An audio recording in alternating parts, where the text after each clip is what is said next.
And it continues and continues and continues. And again, this facility started in 2007 under the Bush administration. They waited for the Obama administration to come in as the economy is gutted. And now Obama they're is saying, looking at Montana, 2 different facilities. This one, yes, and they're integrating again. I am at a triple confirmed Merck-run facility where they're going to build a giant induction center to search everybody as you go into it. You don't search and CAT scan luggage of prisoners. She admitted they're doing airport-style training, and they're going to train police, you name it, foreign mercs, militaries, everything here. Just unbelievable. She said it's a one-stop shop. And I'm sure it will be confirmed that Blackwater is involved within the week, if not within the next couple of days. Again, we are encouraged. Watson saying in his story that I believe from memory, I'm out here in the middle of a concentration camp field, that it's confirmed Blackwater, that AFP brags they work with Blackwater. Yeah, absolutely. From the screenshots and them trying to take certain links off their website, it becomes irrefutable. And now, again, we're having listeners call in with double confirmation saying they have contacted Blackwater and they have confirmed that they do have units moving into Montana as we speak. Listen, that's not just Steve saying that. I have people at grocery stores telling me. I have people that run bed and breakfasts telling me this. I have listeners calling in going, yeah, you drive along and there's troops crawling all around the side of the road and up the hills, and there's helicopters. But then I go in another bed and breakfast this morning, knock on the door, lady invites me in for coffee. She goes, yeah, I go out and look for dinosaur bones and pick flowers, and the Blackhawks fly right over. She said, this just happened to me last week, just right outside town, because there's all these Indian arrowheads and fossils, and she was showing us dinosaur little fossils she found and stuff, dinosaur teeth, dinosaur gallstones, or stones, all this crazy stuff. And everybody we talk to is being harassed. This whole place is crawling, and this is real.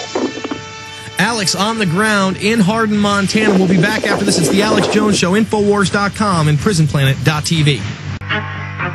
Go live. We are here at the Hardin Detention Facility in Hardin, Montana. We have Becky Shea, the spokesman for American Police Force, here at this detention facility. Steve Quayle has major breaking news he's going to cover after he talks to Becky Shea, but I wanted to invite Steve on today because he originally really broke this, and he broke the felonies last Friday when he called me. I was so busy I didn't get on my radar screen until Sunday.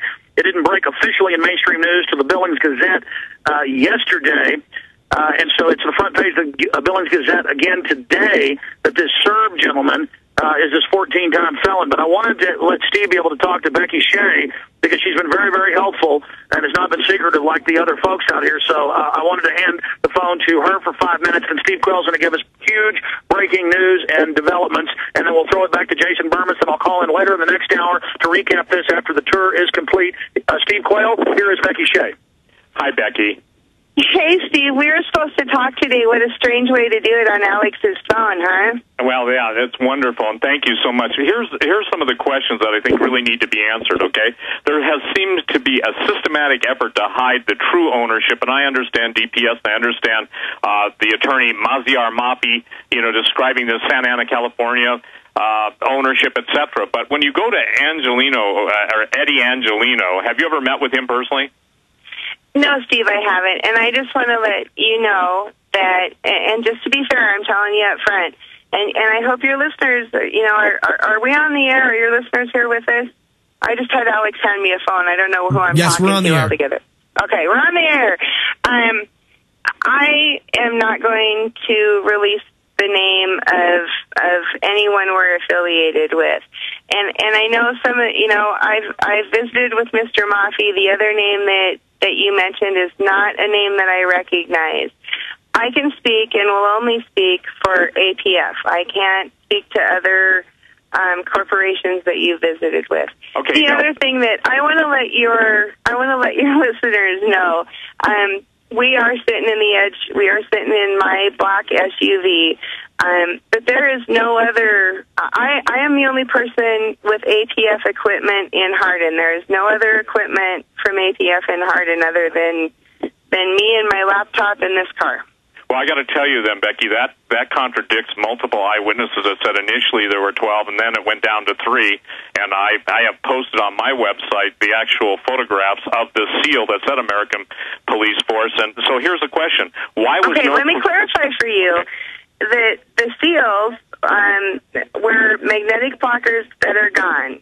And I challenge you, and respectfully, Steve, I really do. I challenge you respectfully to find good proof that there were 12 vehicles in this town. Only 3 came into town, and I got one of them.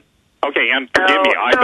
With all due respect to your sources, there were not 12 APF vehicles in this town.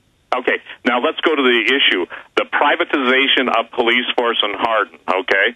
The idea was that there were those decals, and obviously someone gave the order to take them off because it was causing controversy when apparently, and since you won't discuss the ownership of the company, and I respect that, okay? But I'm only going to tell you that there's independent verification that has been supplied to both Alex Jones and myself from people in the law enforcement community showing... No, it's Defense Product Solutions. Yes, absolutely. Foreign ownership and aliases used that would, I think, make most Americans go, there's something going on. Now, are you familiar with the main reason why Alex, myself, and others are concerned when we hear about the privatization and the takeover of police forces in America? You are. So, I mean, again, I don't know. Let me explain. Let's talk about that privatization issue, okay? Okay.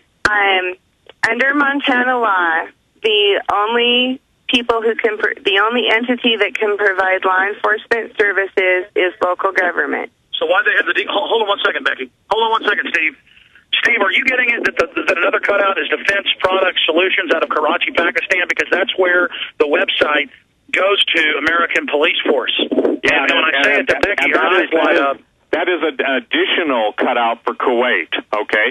And just, I want to put Becky on notice, Becky, not on notice, but I just want to give you information. I'm going to hand you back over to her. Steve, I'm going to hand you back over to her. I just wanted to get that out right now. Folks, This is mega huge because this is the plan for the whole United States. And Becky, isn't it true that I've seen you quoted in the news and talking to folks on the phone that I've talked to, that American Police Force does plan other facilities around the country? Okay, first of all, I want to explain to people that I have a face for radio, and when Alex came over here and leaned in and yelled into the phone to Steve, my face lit up because I just thought it was funnier than all get out. That's the only, I just looked at you and went, oh my God. There's no Serbs, there's no Muslims, everything's fine? You know, you're just talking to a nice Montana girl right now. Steve, let me get back on topic. I need to get back. Boy. I know you are. That's why we're talking. I want to get back on topic for just a minute. But if you would please give me the opportunity to respond to the question that we were on when Alex came over and cracked me up. And we were talking about what I was saying was the only way that law enforcement services can be delivered in Montana is through a local governmental entity. Now, that's the city of Hardin. And I'm sure you understand, and I think your Montana listeners understand, but your audience is much larger than that. So give me 3 minutes to explain the context of why Hardin doesn't have a police force. Do we have time to do that? Absolutely. Okay. Back in 1976, Hardin and Bighorn County took advantage or used the structure allowed under Montana law to consolidate their law enforcement services. By doing so, the sheriff's office provides all in law enforcement within the city of Hardin, in addition to all of Bighorn County. There has been negotiations between the city and county, most recently that have come to the point that they are choosing to deconsolidate law enforcement, and Hardin will create its own police department. Now, folks, think about it. It is incredibly expensive to develop, to build from the ground up a police department. And this community is going to try and do that in one of the poorest counties in the state of Montana. So that amplifies the challenges. This summer, when TRA, Two Rivers Authority, Hardin's economic development arm, was working with representatives of APF to...